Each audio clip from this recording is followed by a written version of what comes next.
Sa barangay malinis, sanay na ang mga tao sa amoy ng basura tuwing madaling araw. Kasabay ng tila walang katapusang kalansing ng bote at kalabog ng lata, ang isang lalaking palaging nakayuko. Ito ay walang iba kung hindi si Leonardo o Lando Morales. Suot niya ang kupas na uniforme ng basurero. May bahid ng putik at mantsa ng kung ano-anong likido. Sa paningin ng marami, siya ang mukha ng lahat ng ayaw nilang maging. Marumi, tahimik at walang pangarap. "Hoy Lando, bilisan mo nga riyan. Para kang pagong eh." Sigaw ng isang tambay habang humahalakhak ang mga kasama nito. Hindi tumingin si Lando. Itinulak lang niya ang kariton. Hinigpitan ng hawak sa guwantes at pagkatapos ay nagpatuloy. Sanay na siya. Sa bawat hakbang, parang may kasamang bigat. Hindi lang ng basura, kung hindi ng mga matang humuhusga. Sa tindahan ni Mang Luis Mercado, isang barangay kagawad na kilala sa yabang, mas lalong ramdam ang pangmamaliit. "Buti pa tong si Lando. May trabaho kahit sa basura lang." Sabay tawa ni Mang Luis, na para bang biro iyon. Tumango ang iba. Ang iba na may hindi sumagot. Si Lando ay dumaan lang, iniwasan ang tingin, at tahimik na nagtrabaho. Tahimik lang si Lando sa lahat ng oras. Hindi siya sumasali sa usapan. Hindi rin siya nagrereklamo. Sa maliit niyang inuupa ang silid sa likod ng lumang bodega, simple ang kanyang buhay. Banig sa sahig, isang mesa, isang electric pan na maingay. Ngunit malinis ang kwarto. Kabaliktaran ang inaakala ng mga tao sa kanya. May kaayusan ang kanyang mga damit. May oras ang bawat galaw. Parang merong disiplinang hinubog ng matagal ng panahon. Tuwing umaga, bago pumasok, humihinto si Lando sa gilid ng barangay hall. Doon niya nakikita si Mila Lopez, isang gurong elementarya na palaging may dalang libro at ngiti. Hindi siya kailanman ng insulto. Isang beses, inabot ni Mila ang bote ng tubig kay Lando. "Mainit ngayon?" sabi niya. Tumango naman si Lando, bahagyang ngumiti. Isang bihirang anyo ng pasasalamat na halos hindi napapansin ng iba. Sa paningin ng barangay, si Lando ay walang kwento. Isang basurerong dadaan at lilipas rin. Ngunit sa katahimikan niya, may mga sandaling tila may tinatago siyang mundo. Minsan, habang nakatigil ang kariton sa isang eskinita, tumunog ang luma niyang cellphone. Sandali siyang tumalikod. Sumagot ng pabulong. "Oo, naiintindihan ko. Mamaya." Maikli ngunit malinaw ang boses. Matatag, desidido. Walang nakarinig, walang nakapansin. Sa barangay malinis, patuloy ang pangmamaliit, patuloy ang pagtawa sa kanya, at patuloy na naglalakad si Lando, tangan ng basura ng iba. Habang bitbit niya ang isang lihim na sa tamang oras ay yayanig sa buong barangay. Kung may isang bagay na mas mabigat pa sa kariton ng basura ni Lando, yon ang tingin ng mga taong araw-araw niyang nasasalubong. Sa barangay malinis, hindi lang basura ang kinukolekta, kung hindi pati na rin ang mga salitang walang habas na ibinabato sa mga taong itinuturing na bababa. Sa umaga, madalas tumigil si Lando sa tapat ng maliit na paaralan. Doon lumalabas ang mga batang naka-uniforme, bitbit ang mga pangarap na mas malaki pa sa kanilang mga bag. Isa sa mga huling lumalabas ay si Mila Lopez. Kuro sa ikatlong baitang. May kakaibang liwanag sa kanyang mga mata. Liwanag na hindi kailanman nababawasan ng mga usok, alikabok o chismis sa barangay. "Magandang umaga sa'yo, Lando." Bati ni Mila minsan. Magandang umaga po, sagot niya, bahagyang yumuko. Napansin niya ng ilan. May mga nagbulungan, may mga napangisi. Para sa kanila, hindi bagay ang paggalang sa isang basurero. Ngunit para kay Mila, tao si Lando at sapat na yon. Iba naman ang trato ni Mang Luis Mercado. Bilang barangay kagawad at may-ari ng ilang paupahan, sanay siyang masunod. Isang hapon, natatnan niyang nakatambak ang basura sa gilid ng kalsada. "Hoy Morales!" sigaw niya. "Hindi mo ba alam ang trabaho mo? Ang baho-baho mo na riyan!" Tahimik na nilapitan ni Lando ang tambak. "Pasensya na po, dadalhin ko po kaagad ito." Mahinahon niyang sagot. Pasensya. Yan na lang ba ang alam mong gawin, ha?"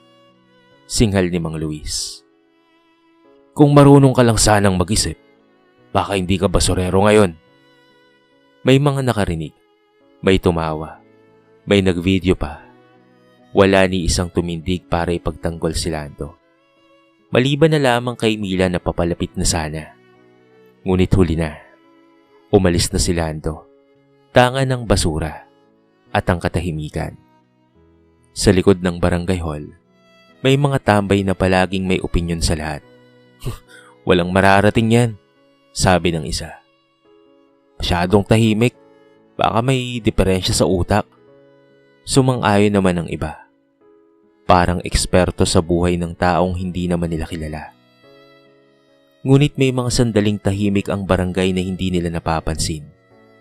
Kapag may batang nadapa, si Lando ang unang tumutulong. Kapag may matandang hirap magtulak ng kariton, si Lando pa rin ang tutulong sa kanila. Walang salitang kapalit, walang hinihingi, walang inaasahang pasasalamat. Isang gabi, nawalan ng ilaw sa ilang bahay. Sa dilim, may nag-iwan ng kandila sa tapat ng mga pintuan. Kinaumagahan, walang nakakaalam kung sino ang naglagay. Tanging si Mila ang nakakita ng anino noong gabi. Isang lalaking may suot na kupas na uniforme, dahan-dahang naglalakad papalayo. Sa barangay malinis, malinaw ang hatol ng marami. Si Lando ay basurero lamang. Ngunit sa likod ng pagmamaliit, may mga mukhang unti-unting nabubunyag. Mga mukhang pinipiling manakit at ang mga mukhang pinipiling umunawa. At sa gitna nila, patuloy na tahimik si Lando Morales. Hinahayaan ng mundo na husgahan siya, habang unti-unti niyang sinusukat ang puso ng bawat isa. Kapag humihimbing na ang barangay malinis at tanging tahol ng aso ang sumasabay sa ihip ng hangin, saka lamang nagbabago ang anyo ng buhay ni Lando Morales. Sa panahong tahimik ang mundo, doon siya nagiging totoo sa sarili. Malayo sa mata ng mga taong sanay siyang maliitin. Sa loob ng kanyang inuupaang silid, hindi karaniwang itsura ang makikita. Sa likod ng simpleng kortina, may nakatagong maliit na cabinet. Doon nakalagay ang isang laptop na maingat na binalot. Mga dokumentong maayos ang pagkakaayos at isang relo na halatang mahal ngunit bihirang isuot. Tahimik na binuksan ni Lando ang laptop. Sa liwanag ng screen, makikita ang ibang Lando. Malinis ang tindig, matalas ang mata, at malinaw ang isip. Tumunog ang cellphone niya. Isang numero ang lumitaw. Walang pangalan, pero pamilyar. "Magandang gabi po, Mr. Morales," sabi ng boses sa kabilang linya. "Magandang gabi rin sa'yo. Kamusta ang operasyon sa Ilaga?" Saad ni Lando. Diretso at walang alinlangan. Habang nag-uusap sila patungkol sa schedule ng koleksyon, kontrata sa lungsod, at reklamo ng ilang barangay, malayo ang boses ni Lando sa imahe ng basurerong minamaliit. Siya ang nagdidesisyon. Siya ang nagbibigay direksyon. Ang kumpanyang LM Integrated Waste Solution na kumukolekta ng basura sa halos buong lungsod ay kanya. Binuo mula sa tiyaga, talino at prinsipyong hindi nabibili ng pera. Matapos ang tawag, napatingin si Lando sa salamin. Sandaling tumigil ang mundo. Naalala niya ang pinanggalingan niya. Ang ama niyang basurero rin noon. Minamaliit, napapagod, at namatay nang walang nakarinig sa kanyang kwento. Doon nagsimula ang lahat. Nangako si Lando sa sarili na hindi lang siya aangat sa buhay, kung hindi babaguhin ang pananaw ng lipunan sa mga taong tulad nila. Bakit niya piniling magpanggap? Bakit sa gitna ng yaman at kapangyarihan ay pinili niyang magtulak ng kariton? Ito ay walang iba dahil gusto niyang malaman ang totoo.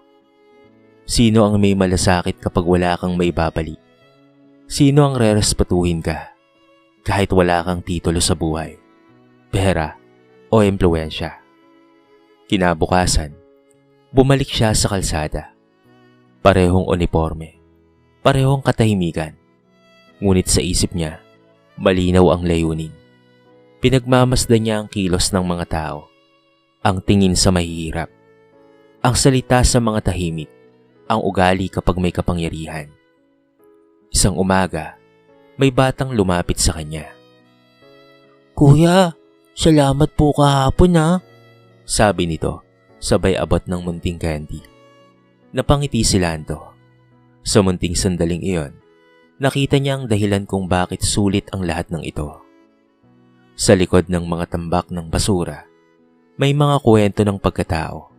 At sa likod ng katahimikan ni Lando Morales, ay mayroong lihim na nakatago.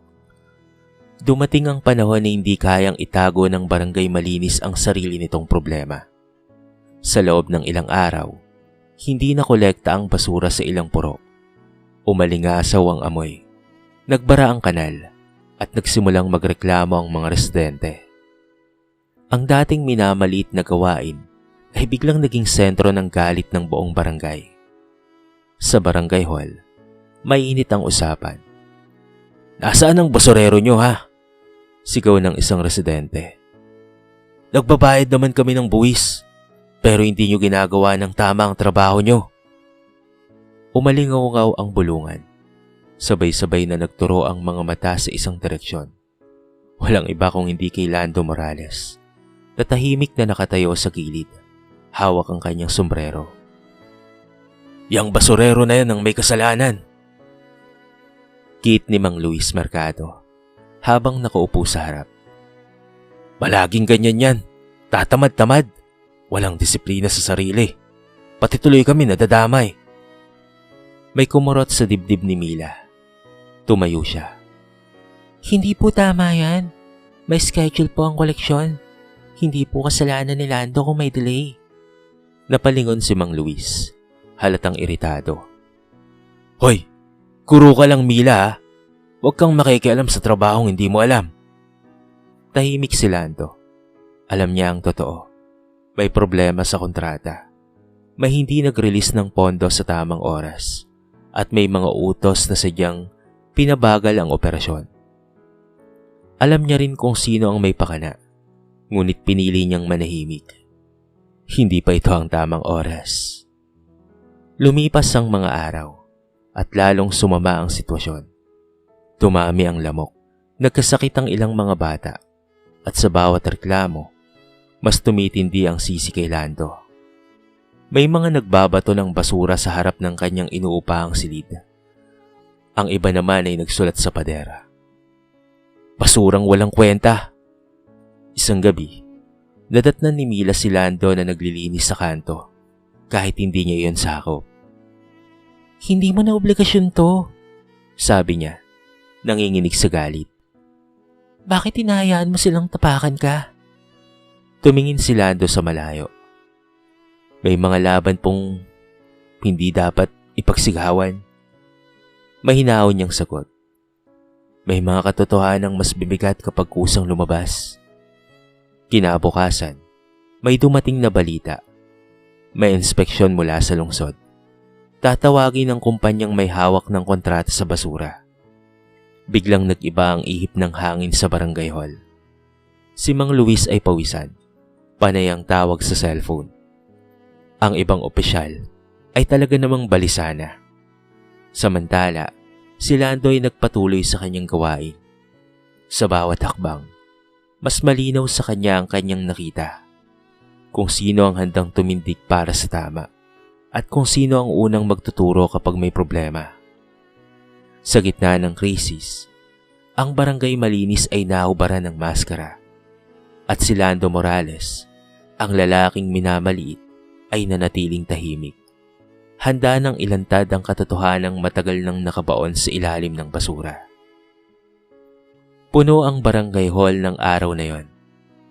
May mga opisyal mula sa lungsod, mga kinatawan ng media, at mga residente ng Barangay Malinis na sabik malaman kung sino ang mananagot sa krisis ng basura. Sa harap ng bulwagan, nakapwesto ang mga upuan para sa mga bisita. Sa gilid, tahimik na nakaupo si Lando Morales. Suot pa rin ang kupas na uniforme. Hawak ang sombrero. Gaya pa rin ng dati ang kanyang forma. Darating na po ang mga kinatawan ng LM Integrated Waste Solutions. Anunsyo ng tagapangulo. Umugong ang bulungan. May halong kaba at pag-asa. Para sa marami, ito na ang pagkakataong magbuhos ng galit. Pumasok ang tatlong lalaking naka-Amerikana. Diretso ang tindig. Seryoso ang mukha. Tumayo ang lahat, maliban na lamang kay Lando. Tahimik lamang siya, parang hindi bahagi ng eksena. Lumapit ang isa sa mikropono. Magandang umaga po. Kami po ang pamunuan ng LM Integrated Waste Solution.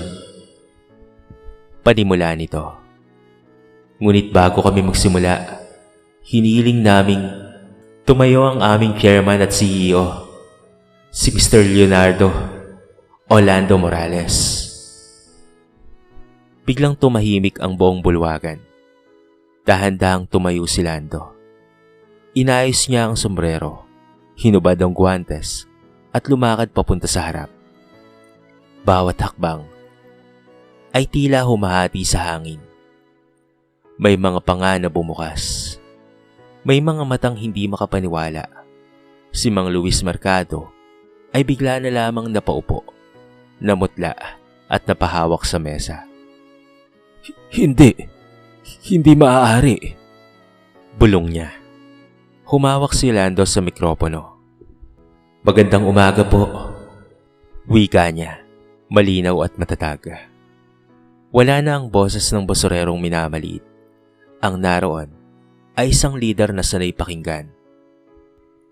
Ako po si Leonardo Morales. At oo, ako po ang may-ari ng kumpanyang nangungulekta ng mga basura sa buong lungsod. Parang may pumutok na katahimikan. Sa likod, si Mila Lopez ay napaluha. Halo ng gulat at paggalang. Pinili kong magtrabaho bilang isang basurero. Patuloy ni Lando. Dahil gusto kong makita ang tunay na mukha ng komunidad. Hindi ang mukhang ipinapakita kapag may bisita o may kamera lang. Kung hindi ang ugaling lumalabas kapag ang kaharap ay walang kapangyarihan. Isa-isang inilantad ni Lando ang mga katotohanan. Ang naantalang pondo, ang mga utos na sadyang nagpabagal sa operasyon, at ang mga taong ginamit ang posisyon para manisi ng mahina. Hindi siya nagturo ng daliri. Ang mga pangalan ay kusang lumutang sa isip ng lahat. Tumingin siya kay Mang Luis. Ang basura po ay kayang kolektahin. Sabi niya, kalmadong ngunit tumatagos. Pero ang ugaling mapang-api, kailangang baguhin. Walang galit sa boses ni Lando. Walang paghihiganti. Ang naroon ay katotohanang hindi na maitatanggi. Sa isang iglap, nag-iba ang tingin ng Barangay Malinis sa lalaking matagal na nilang minamaliit. At sa araw na yon, sa harap ng lahat, bumagsak ang maskara ng kapangyarihan. At umangat ang dignidad ng isang lalaking piniling manahimik hanggang sa magsalita ang katotohanan. Matapos ang pagbubunyag, tila nabalot ng katahimikan ng Barangay Malinis. Isang katahimikang mabigat, puno ng hiya at pagsisisi. Ang mga taong sanay magsalita ay biglang nawalan ng tinig. Ang mga matang dati mapangmata Ngayon ay iwas tumingin. Sa harap ng barangay hall, lumapit si Mang Luis Mercado kay Lando. Wala na ang yabang sa kanyang mukha. Lando, Mr. Morales. Nauutal niyang sabi. Umihingi ako ng tawad. Hindi ko po alam. Tumingin si Lando sa kanya. Hindi mataas, hindi mababa. Hindi po yan patungkol sa kung alam niyo o hindi, sagot niya. Patungkol po ito sa kung papaano niyong tinatrato ang kapwa ninyo. Hindi kaagad sinagot ni Lando ang paghingi ng tawad. Hindi dahil sa galit, kung hindi dahil alam niyang ang sugat na dulot ng pangmamaliit ay hindi basta-basta naghihilom. Sa mga sumunod na araw, naglatag si Lando ng mga hakbang. Una, inayos niya ang sistema ng koleksyon. May malinaw na schedule, sapat na kagamitan, at akmang sahod para sa mga basurero. Pangalawa, nagbukas siya ng programang Marangal na Hanap Buhay, kung saan binibigyan ng pagsasanay at trabaho ang mga tambay at ang mga nawalan ng hanap buhay. Hindi sapat ang humingi ng tawad, wika ni Lando sa pulong. Kailangang may kasunod na gawa. Isa sa mga unang nagbolontaryo ay walang iba kung hindi si Mila Lopez. Tinulungan niya ang mga anak ng basurero sa remedial classes. Kung babaguhin natin ang kinabukasan, sabi niya, dito tayo magsisimula. May mga tumutol. May mga nagsabing paimbabaw lamang ang pagbabago. Ngunit unti-unting naramdaman ng barangay ang epekto nito. Bumaba ang kaso ng sakit. Luminis ang paligid at nagkaroon ng disiplina. Si Mang Luis ay nagbitiw na sa posisyon. Tahimik niyang tinanggap ang desisyon. Sa unang pagkakataon, nagwalis siya sa kalsada. Hindi para sa kamera, kung hindi para sa sarili. Isang hapon, nakita ni Lando ang mga batang dating tumatawa sa kanya na ngayon ay bumabati ng may galang. Magandang hapon po, Kuya Lando. Sabay-sabay nilang sabi. Ngumiti si Lando, hindi dahil sa kinilala na siya bilang isang CEO, kung hindi dahil natutunan ng barangay ang aral na matagal na niyang hinintay. Ang dignidad ay hindi nakasabit sa trabaho, kung hindi sa tunay na pagkatao. Sa bawat hakbang ng pagbabago, may kasamang sakit, hiya at pagsisisi.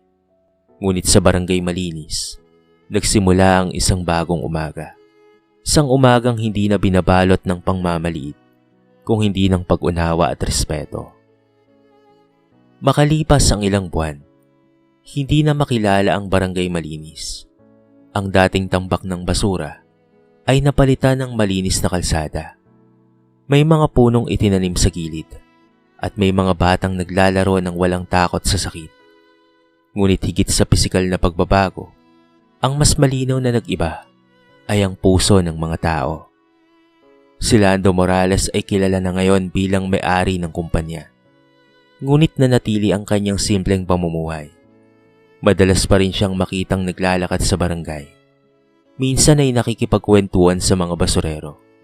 Minsan naman ay tumutulong na mag-ayos ng sarang kanal. Hindi na siya tinatawag na basurero lang, kung hindi Kuya Lando na. Isang tawag na may halong respeto at pagtingin. Isang umaga, habang abala ang barangay sa clean-up drive, lumapit si Mila. Alam mo, sabi niya, marami ang humahanga sa'yo, pero mas mahalaga, marami ang natuto.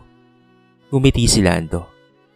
Kung may natutunan man sila, tugon niya, sana yung wag husgahan ng tao batay sa anyo o trabaho. Sa harap ng barangay hall, may bagong karatula. Ang tunay na kalinisan ay nagsisimula sa paggalang. Hindi yan slogan ng kumpanya, kung hindi paalala ng komunidad.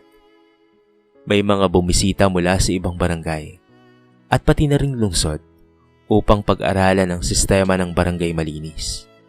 Ngunit sa bawat papuri, nananatiling mapagpakumbaba si Lando. Hindi ito patungkol sa akin, lagi niyang sabi. Tungkol ito sa pagpili nating maging mabuti kahit walang nakakakita. Sa isang tahimik na gabi, bumalik si Lando sa eksena kung saan dati siyang pinagtatawanan. Ngayon, may ilaw, may halaman, at may katahimikang payapa. Naalala niya ang kanyang ama, ang pangakong binitawan at ang landas na pinili. Sa ilalim ng mga bituin, napangiti siya, hindi dahil sa tagumpay, kung hindi dahil sa pagbabagong nasaksihan. Sa likod ng basura ay mayroong liwanag. Sa likod ng katahimikan ay mayroong lakas. At sa likod ng bawat taong minamaliit, maaaring may kwento ng dangal na naghihintay lamang na marinig. Ang kwento ni Lando Morales ay paalala na hindi nasusukat ang halaga ng tao sa kanyang trabaho, itsura o estado sa buhay. Madaling maliitin ng tahimik at mukhang walang kapangyarihan, ngunit hindi natin alam ang bigat ng kanilang pinagdaraanan at ang lalim ng kanilang pagkatao. Itinuturo ng kwento na ang tunay na basura ay hindi ang maruming kamay, kung hindi ang maruming pag-uugali.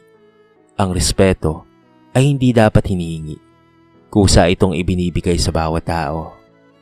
Ang kabutihan ay nakikita kahit walang kamera o kahit na titulo o kapalit.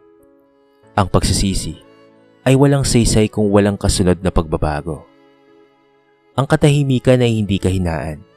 Minsan, ito ang anyo ng pinakamatibay na lakas. Higit sa lahat, pinapaalala ng kwento na bago tayo umusga, matutong umunawa dahil sa likod ng bawat taong minamaliit, maaaring may kwentong magtuturo sa atin ng dangal, malasakit, at tunay na kahulugan ng pagiging tao. Dito na po nagtatapos ang ating maiksing kwento sa araw na ito. Sana po ay nagustuhan nyo. At sana po ay kinapulutan nyo ng maraming aral. Kayo mga kabarangay, anong masasabi nyo sa ating kwento? I-comment nyo naman po sa baba ang inyong mga reaksyon at babasahin natin ang lahat ng yan. I-comment nyo na rin kung taga saan kayo para naman malaman ko kung hanggang saan nakaabot ang video na ito. Paki-like and share na rin po ang ating kwento para mapakinggan rin ng iba. At kung bago ka pa lamang sa ating channel, baka naman pwedeng pakita ang subscribe button at bell notification button para palagi kang updated sa mga bago nating upload na katulad nito. So paano mga kabarangay? Hanggang sa muli, thank you so much and peace out.